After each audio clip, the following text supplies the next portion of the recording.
আসসালামু আলাইকুম রহমতুল্লাহ। আশা করি সবাই ভালো আছো।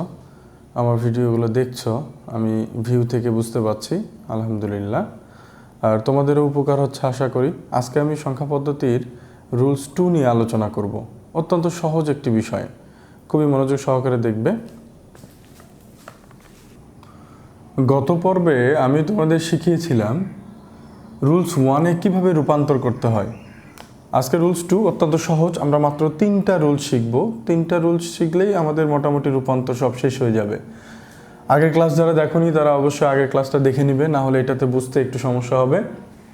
এখানে গত ক্লাসে আমি এভাবে রুলস 1-এ লিখেছিলাম, এই পাশে ছিল ডেসিমেল আর এই পাশে এসে বাইনারি ছিল, অক্টাল ছিল, হেক্সাডেসিমেল ছিল। রুলস 2-তে আমরা এইটারই উল্টাটা চিন্তা করব। উল্টাটা কেমন? এই পাশে যারা ছিল তাদেরকে এই পাশে নিয়ে আসব, অর্থাৎ রুলস 2-তে বাইনারি, অক্টাল, হেক্সাডেসিমাল। আমি সেদিনও এগুলোতে বেজ লিখে দিয়েছিলাম। এখান থেকে আমরা আসব ডেসিমেলে। এইটা এবং এটার মধ্যে পার্থক্য হচ্ছে এটা ডেসিমেল বাম পাশে থাকে, রুলস 2-তে ডেসিমেল ডান পাশে থাকে। এই কথাটা একটু মনে রেখো। এখানে নিয়ম হচ্ছে যেই অঙ্কগুলো তোমাকে দেয়া হবে সেই অঙ্কগুলো তো এখন বুঝতে পারছি না, এই জন্য আমি ডট ডট দিয়ে যাচ্ছি, এখানেই বসবে পরে। রুলসটা আগে দেখো। এইটার সাথে বেস দ্বারা গুণ করতে হবে এবং একাধিক যদি অঙ্ক থাকে তাহলে একটার পর একটা প্লাস বসাতে হবে। এভাবে চলতে থাকবে। তারপর আবার যে অঙ্কগুলো আসবে সেটাকে বেস দ্বারা গুণ করতে হবে। এরকম চলতে চলতে একসময় রেডিক্স পয়েন্ট পাবে। আমি একটু শর্ট করে লিখছি, রেডিক্স পয়েন্ট। এই রেডিক্স পয়েন্টে পরেও তোমাকে একইভাবে সাজাতে হবে, একইভাবে। যখন সাজানো মোটামুটি কমপ্লিট হয়ে যাবে, মানে প্রত্যেকটা অক্ষরের সাথে যখন বেস যুক্ত হয়ে যাবে, তখন তোমাকে রেডিক্স পয়েন্ট থেকে চিন্তা করতে হবে এইদিকে এবং এইদিকে। রেডিক্স পয়েন্টের কাছে যে বেস আছে সেখান থেকে যাত্রা শুরু করে 0, 1, এদিকে আরও থাকলে আমি আরও লিখতাম। এদিকে চলে গেলে -1, -2। যদিও রুলস 2 দেখে মনে হয় যে না এইটা অনেক কঠিন, একটা অঙ্ক করলেই তোমার এই প্রবলেমটা সলভ হয়ে যাবে। দেখো, প্রশ্ন ধরো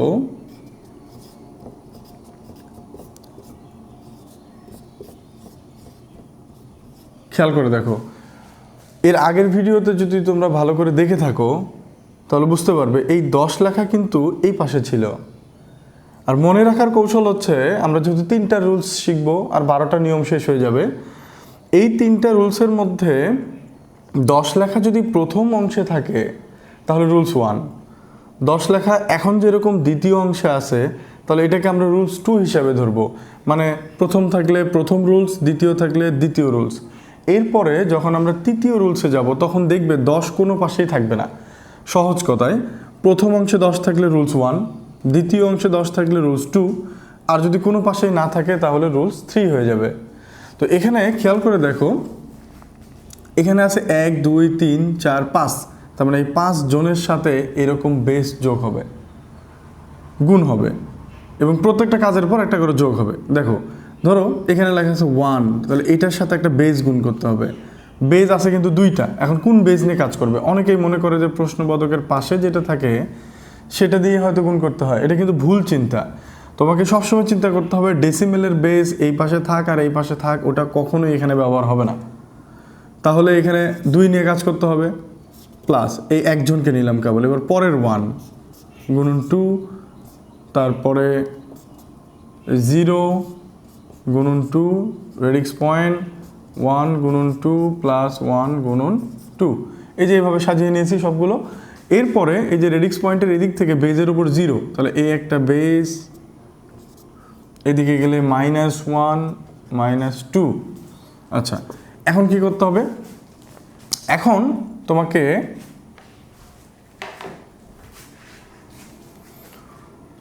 ক্যালকুলেটর ব্যবহার করতে পারো, মৌখিকভাবেও করতে পারো। আমি মৌখিকভাবে আগে বলছি, যতটা ক্যালকুলেটর ব্যবহার কমাতে পারো ততটাই ভালো। 1 গুণন 2 পাওয়ারে আছে, তাহলে আমরা এইটাকে ক্যালকুলেট করলে পাবো 4, 4 দিয়ে 1কে গুণ করলে পাবো 4, এখানে হবে 1, 1 যদি থাকে 2 এর উপরে তাহলে হবে 2কে 1 দিয়ে ক্যালকুলেট করলে 2ই হবে। এইটা কিন্তু সবসময় মনে রাখবে, কোনো কিছুর উপর পাওয়ার যদি শূন্য থাকে তাহলে সেইটা কিন্তু 1, তাহলে ওই 1 দিয়ে 0কে গুণ করলে 1ই থাকবে। এইটাও মুখে মুখে করার একটা নিয়ম আছে, সেটা হলো তুমি মাইনাসটাকে আগে বাদ দাও, তাহলে 2 2 মাইনাস থাকার কারণে সেটা হাফ হয়ে যায়, 2 2 4 মাইনাস থাকার কারণে সেটা হাফ হয়ে যায়। আচ্ছা, এবার এখানে আমরা পাচ্ছি হলো 7, এখানে 1কে 2 ভাগে ভাগ করলে আমরা 0.5 বা 50 পাবো, একই কথা। প্লাস এটাকে একটু ব্র্যাকেটে রাখি। এরপরে তুমি কিন্তু এখানে ইচ্ছা করলে প্লাসও দিয়ে করতে পারো, দুটোই সঠিক কিন্তু। আচ্ছা, এটা হবে 1কে 4 ভাগে ভাগ করলে 0.25 পাবো। এরপরে 7 পয়েন্ট এইটা এবং এইটা হয়ে যাবে যোগ করলে 75। তাহলে এই যে আমরা সহজেই পেয়ে গেলাম। এখন তুমি যদি এইভাবে না করে ক্যালকুলেটারে করো তাহলে কি করতে হবে? ক্যালকুলেটারে এটা হলো পাওয়ার বাটন, এই যে উপরের দিকে আছে হেক্স লেখা আছে হেক্সের পাশে, তাহলে এটা যদি আমি উঠাই 1 গুণন 2 এই হেক্স বাটন অর্থাৎ এই পাওয়ার 2 ইকুয়াল করলে সরাসরি 4 আসছে, তাহলে আমি সরাসরি 4 লিখতে পারবো। এভাবেও করতে পারো।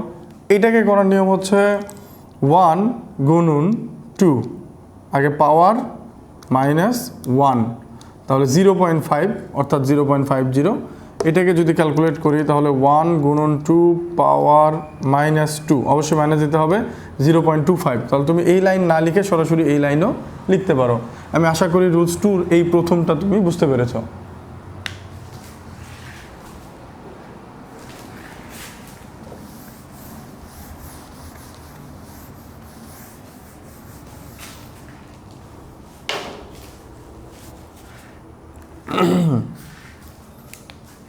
আচ্ছা, এবার আরও একটা অঙ্ক দেখো।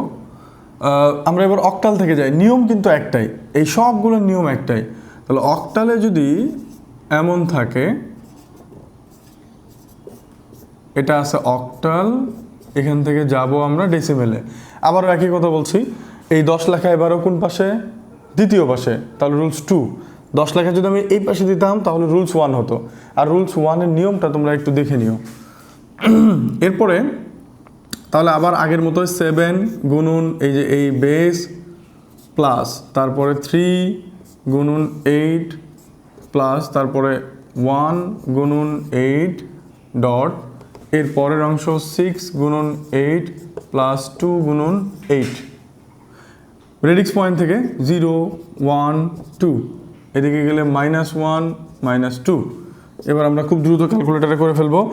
7 গুণন 8 পাওয়ার 2 তাহলে এসছে 4 4 8 প্লাস এবার এটা 3 গুণন 8 পাওয়ার 1 তাহলে আসছে 24 প্লাস এটা মুখেও করতে পারো।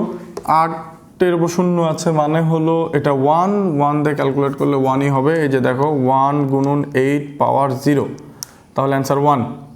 রেডিক্স পয়েন্ট একইভাবে 6 গুণন 8 পাওয়ার -1 তাহলে এইটাকে আমরা পাবো 0.75 প্লাস 2 গুণন 8 পাওয়ার -2 তাহলে আমরা পাবো, এখানে যে বড় মান আসবে পুরোটাই লিখতে হবে, কারণ তুমি যদি প্রথমে এটাকে কমিয়ে লেখো তাহলে ফাইনাল অ্যান্সারে গিয়ে আরও কমে যাবে।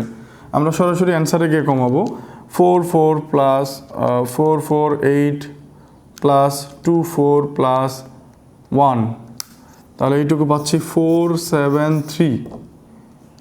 এখান থেকে আমরা পাচ্ছি 0.75 প্লাস 0.03125 তাহলে এখানে আমরা সরাসরি লিখে ফেলবো, পয়েন্টের পরের অংশ লিখবো, সামনে তো 0 আছে, ওই 0 এর সাথে যোগ হলে এটাই থাকবে।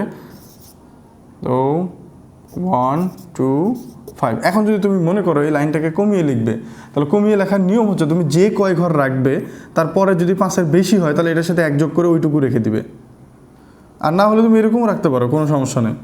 এইটা হলো আমাদের ডেসিমেল মান। আমি আশা করি এই রুলস 2টা ভালো করে তোমরা বুঝতে পেরেছো। আমি এরপরে আরেকটা দেখাচ্ছি হেক্সাডেসিমেল থেকে আসার নিয়মটা কেমন হবে। একই নিয়ম, কখনোই মনে করবে না যে এগুলো আলাদা আলাদা নিয়ম, তা নয়। তুমি শুধু রুলস 2তে খেয়াল করবে যে এই পাশে 10 লেখা নেই, তার মানে রুলস 2। তাহলে এখান থেকে যাওয়ার জন্য আমাকে প্রত্যেকটা অঙ্ককে বেস দ্বারা গুণ করতে হবে, রেডিক্স পয়েন্টের আগে রেডিক্স পয়েন্টের আগে বেজের উপর থেকে 0 বসবে, পরে -1 বসবে, কন্টিনিউ করবে এভাবে। তাহলে আমি আরেকটা দেখাচ্ছি।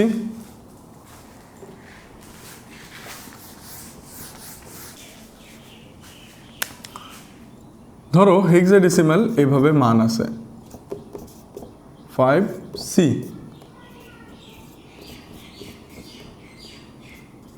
আবারও একই কথা, এবারও কিন্তু 10 লেখা এই পাশে আছে, তার মানে রুলস 2।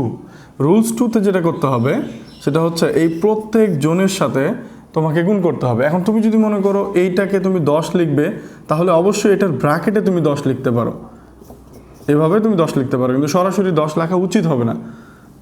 আচ্ছা, তাহলে দেখো এটাকে গুণ করছি 16 দিয়ে, কারণ 10 ব্যবহার হয় না। f গুণন 16 প্লাস 1 গুণন 16 16, 5 into 16 plus c into 16। Radix point ওই যে আবার আগের মতো 0 1 2, এদিকে গেলে -1 -2। এরপরে যেটা করতে হবে, এ মানে কিন্তু আমরা জানি 10, তাহলে সরাসরি এখানে তুলব 10 গুণন 16, পাওয়ারে আছে 2, তাহলে অনেক বড় একটা মান আসবে, কোনো সমস্যা নেই। এফ মানে 15 গুণন 16 পাওয়ার 1, তার মানে 240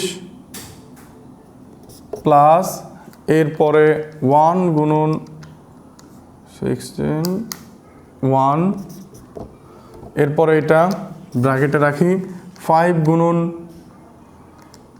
16 পাওয়ার -1, তাহলে আমরা পাবো 0.3125 প্লাস। আচ্ছা, এই যে এগুলো যদি মনে না রাখতে পারো তাহলে এই কাজটা করে নিও, ABCDEF 10 11 12 13 14 15। তাহলে এখন সি দেখো কত নম্বরে আছে।